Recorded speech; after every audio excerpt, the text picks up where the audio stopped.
चलो बच्चों, आज तुम्हें क्लास 10 संस्कृत का पहला चैप्टर समझाता हूँ। आइए पहले श्लोक से शुरू करते हैं। यहाँ जीवन कठिन हो गया है, अब प्रकृति ही हमारी शरण है, शुद्ध पर्यावरण ही हमारी शरण है। महानगरों के बीच रात दिन काला लोहे का पहिया चल रहा है, जो मन को सुखाते हुए और शरीर को पीसते हुए सदा टेढ़ा चलता रहता है। इसके द्वारा अपने कठोर दांतों से जनता का नाश न हो, इसलिए शुद्ध पर्यावरण ही हमारी शरण है। आइए दूसरे श्लोक को पढ़ते हैं।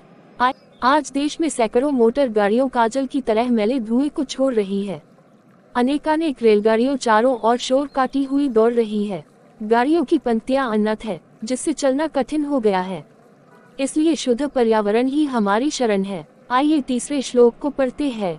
आज वायुमंडल बहुत प्रदूषित हो गया है और जल भी शुद्ध नहीं रहा।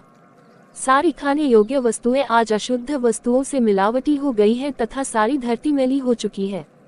इन सभी अशुद्धियों को दूर बाहर करके अंतर्जाल अर्थात मन व बुद्धि आदि को बहुत अधिक शुद्ध करना चाहिए।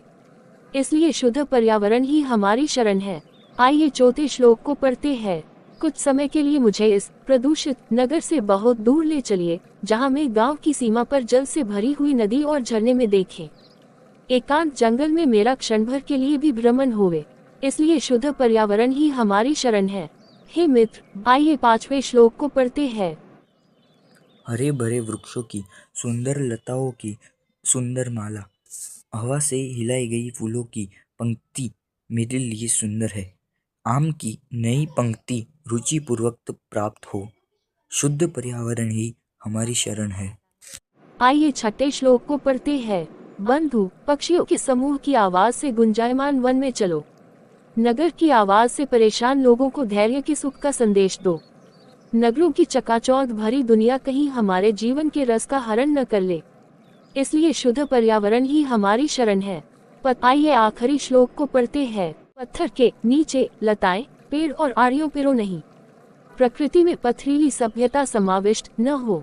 मैं मनुष्य के लिए जीवन की कामना करता हूँ, जीवित मृत्यु की नहीं। इसलिए शुद्ध पर्यावरण ही हमारी शरण है।